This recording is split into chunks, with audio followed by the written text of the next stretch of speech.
আসসালামু আলাইকুম। আশা করি সবাই ভালো আছেন। তো আজকে পারফেক্ট একটি পিৎজা রেসিপি নিয়ে চলে আসলাম। তো আমি কিভাবে পিৎজাটা বানাই সেটা আপনাদের সাথে শেয়ার করব। রেসিপিটি দেখার জন্য আপনাদের পুরো ভিডিওটি দেখতে হবে। তো এখানে আমি একটা ডিম ভেঙে নিলাম। আর আমি শীতের দিনে যেভাবে পিৎজাটা বানাই, ডোটা একদম ফুলে যায়, কোনো চুপসে যায় না সুন্দর করে। তো এখানে আমি ডিমটা ভেঙে নেওয়ার পরে আমি একটু সয়াবিন তেল দিয়ে দিচ্ছি। তারপরে আমি চিনি দিয়ে দিলাম। তারপরে এখানে আমি ইস্ট দিয়ে দিব। ইস্ট দেওয়ার পরে এখানে আমি গুঁড়ো দুধ দিয়ে দিব। গুঁড়ো দুধটা দেওয়ার পরে এখানে আমি স্বাদ মতো লবণটা দিয়ে দিব।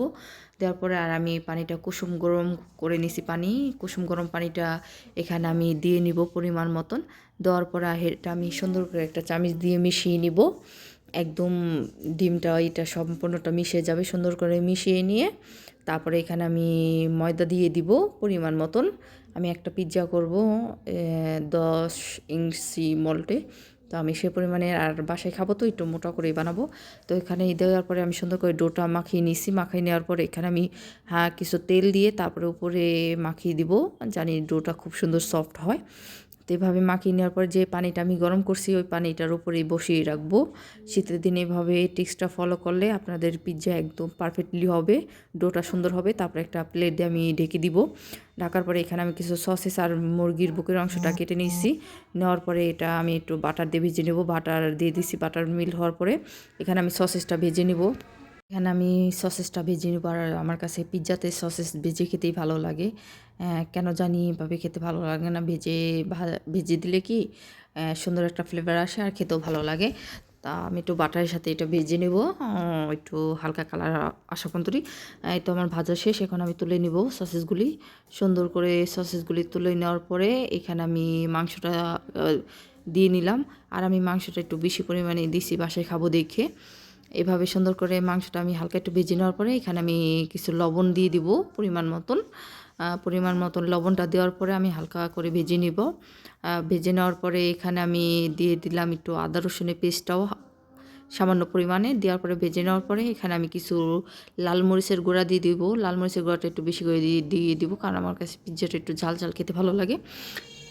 লাল মরিচের গুঁড়াটা দেওয়ার পরে আমি সুন্দর করে একটু ভেজে নিব। তারপরে সয়া সস দিয়ে দিব। এখানে আমি সয়া সস দেওয়ার পরে এখানে আমি কিছু টমেটো সস দিয়ে দিব। আর আমি একটু ভিন্নভাবে এটা রেডি করব, এভাবে খেতে ভালোই লাগে।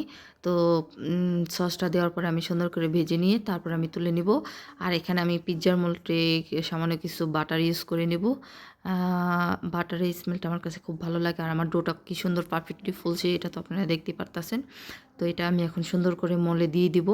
এভাবে সুন্দর করে চাপ দিয়ে এভাবে দিয়ে পুরো প্লেটে ছড়িয়ে দিব সুন্দর করে। আর দেখেন কতটা পারফেক্টলি হয়েছে।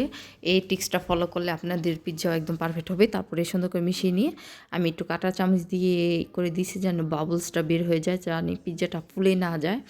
দেওয়ার পরে এখানে আমি পিৎজার সসটা দিয়ে দিব। আর এই সসটাও আমি নিজে বানাইছি নিজের হাতে, বাসায় বানানো সসটা। তো পিৎজা সসটা আমি একটু বেশি করে দিব। সুন্দর করে দিয়ে মিশিয়ে নিয়ে তারপরে এখানে আমি কিছু চিজ ইউজ করে নিব, মোজারেলা চিজ। সেই চিজটা আমি নিয়ে একটু বেশি পরিমাণে দিয়ে দিছি। দেওয়ার পরে আমি টপিংসগুলি দিয়ে দিব। এখানে মাংস দিয়ে দিলাম। আর আমি সুন্দর করে মাংসটা দিয়ে দিব পুরো ইতে ছড়িয়ে। তারপরে আমি সসেসটাও দিয়ে দিব। সসেস দিয়ে দেবো, ক্যাপসিকাম দিব, আর সাথে কিছু অনিয়ন দিব। এগুলা দিয়ে তো সুন্দর করে আমি পিৎজাটা সাজিয়ে নিয়েছি। তারপরে এখানে আমি ভরে ভরে চিজ দিয়ে দিব। চিজ দিয়ে আমি সুন্দর করে ভরে ভরে চিজ দিয়ে দিব। দেওয়ার পরে এখানে আমি কিছু অর্গানিক যেটা সেটা দিয়ে দিব। দেওয়ার পরে এখানে আমি ওভেনে বসিয়ে দিব পিৎজাটা। তো পিৎজাটা আমি ওভেনে বসে দিয়ে, তো আমার পিৎজার ফাইনাল লুক। পুরো ভিডিওটি দেখার জন্য ধন্যবাদ।